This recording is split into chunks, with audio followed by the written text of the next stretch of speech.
in a forgotten corner of 18th century India. As empires crumbled and foreign flags rose over Indian soil, a child was born not in silk beds or palace halls, but under the shadow of war. He had no royal title, no bloodline of emperors, yet the world would one day tremble at his name. This child would speak many tongues, command armies before he became a man, and strike fear into the heart of the British Empire itself. His father was a soldier. His destiny, rebellion. This was not the birth of a prince. This was the awakening of a storm. This was the first breath of Tipu Sultan. *1. Devanahalli. 1751. A nation in turmoil. India in the mid-18th century was a burning chessboard of warlords, dying empires, and foreign traders turning into conquerors. The Mughal Empire had become a ghost of its former glory. The Marathas rose in the west. The British and the French, under the banners of commerce, were digging in deeper, fort by fort, port by port. Amidst this chaos in the town of Devanahalli, on November 20th, 1751, a boy was born to Haider Ali, a fearless soldier, and Fakir Nisa, a woman of quiet nobility. They named him Fateh Ali Sahab, but destiny would rename him Tipu Sultan. He was born not into royalty, but into the storm too. The father of a future king, Haider Ali's father. Haider Ali was a man who had clawed his way up from the ranks of the Mysore army. Illiterate but brilliant, Haider rose not by blood but by battlefield. He was a master of deception, speed, and unorthodox warfare. By the time Tipu could walk, Haider was already the most powerful man in Mysore. Though the Wojar kings still sat on the throne, they ruled in name only.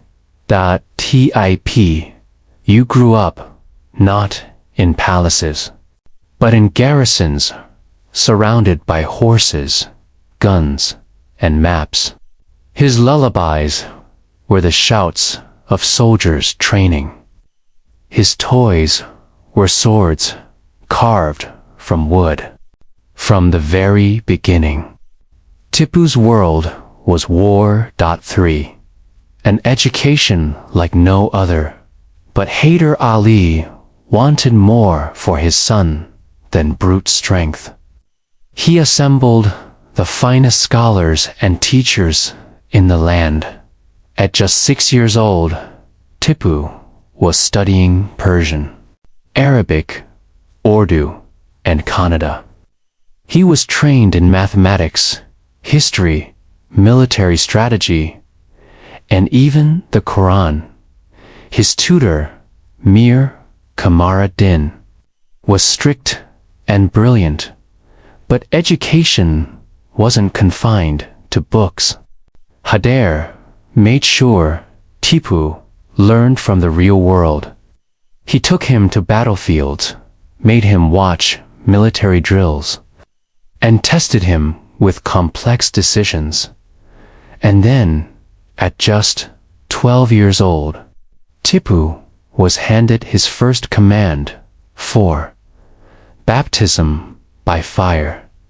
Tipu's first battle in 1764. A boy, not yet in his teens, rode into battle alongside his father. The enemy, the mighty Marathas.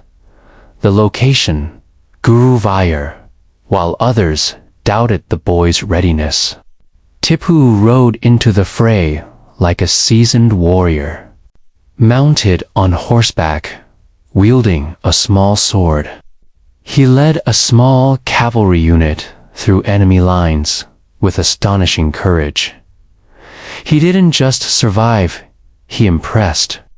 Battle-hardened generals. From that day on, soldiers whispered that the young prince had the spirit of a tiger. 5. The Rising Storm by 1766.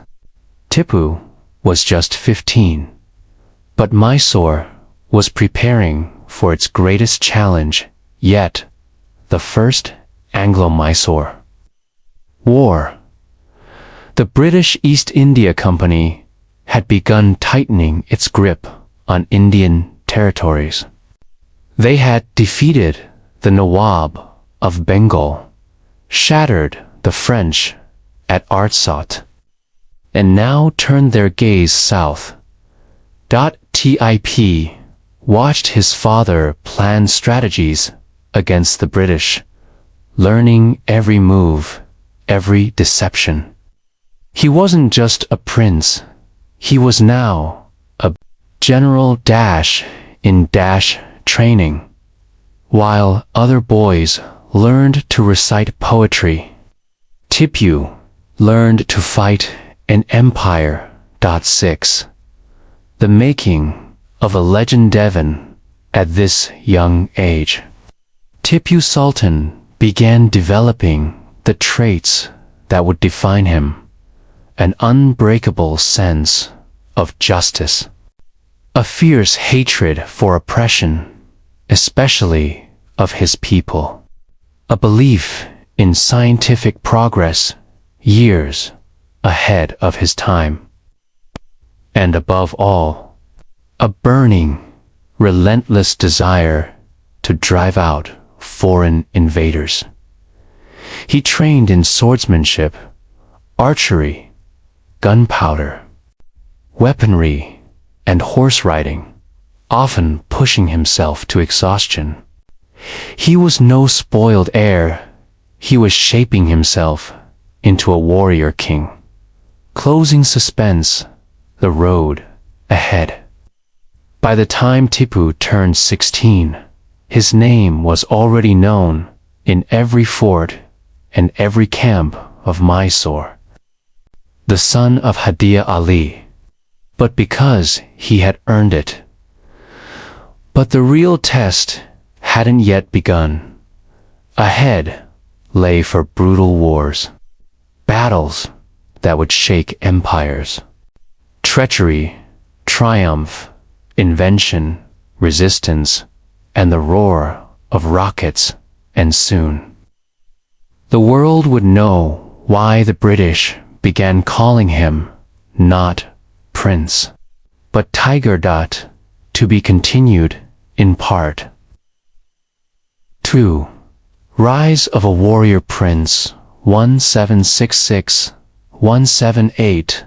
2 The boy was no longer watching from the shadows. Now he was holding the sword.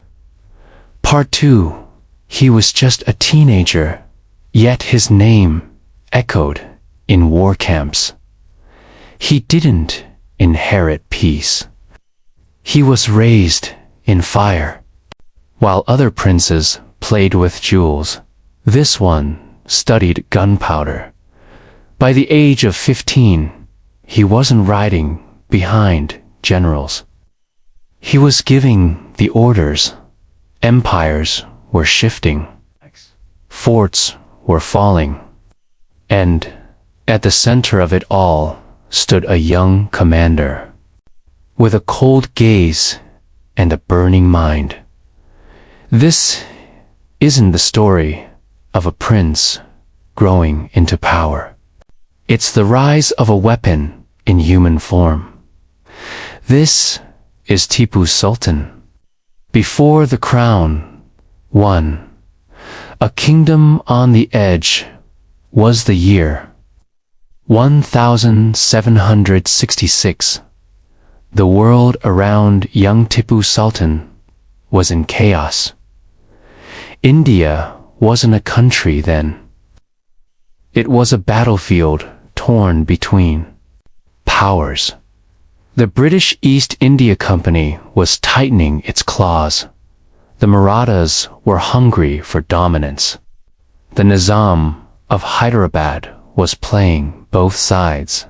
And in the south, in a kingdom called Mysore, one man refused to kneel. Haider Ali, Tipu's father. But even he knew the future belonged to the son. 2. Lessons in war. Tipu wasn't trained like a royal. He was trained like a soldier. At 13, he mastered swordsmanship, archery, and cavalry command. At 15, he began leading actual troops. Not for ceremony, for blood. He watched his father negotiate with kings, threaten generals, and manipulate war. He studied battle formations, the weaknesses of British muskets, and the power of shock tactics, and slowly, the boy became a strategist. 3. Baptism in the Anglo-Mysore War. When the First Anglo-Mysore War erupted, Tipu wasn't on the sidelines. He rode into battle, fully armed, commanding men twice his age. He was fearless, fast, and ruthless. At the Battle of Mangalore, Tipu led a cavalry raid through the night, ambushing British lines and throwing their forces into panic. Soldiers whispered, "He fights like a ghost, strikes like lightning." He was earning more than his father's praise. He was earning his enemies' fear. 4. The French connection. Haider Ali understood that to defeat the British, you needed more than swords. You needed strategy, science, and foreign help. He sent Tipu to negotiate with the French, and Tipu observed European military styles, advanced firearms, and artillery blueprints. This exposure didn't just make him smarter, it made him dangerous. Tu began dreaming of creating a modern Indian army, one that could fight Europe with its own weapons and win. 5. The birth of rocket warfare. Tipu wasn't just copying European warfare. He was inventing his own. He began experimenting with iron-cased rockets, a deadly innovation. He designed launch systems that could fire hundreds of rockets into enemy formations. The British had never seen anything like it. They would steal the design decades later and use it in their own wars.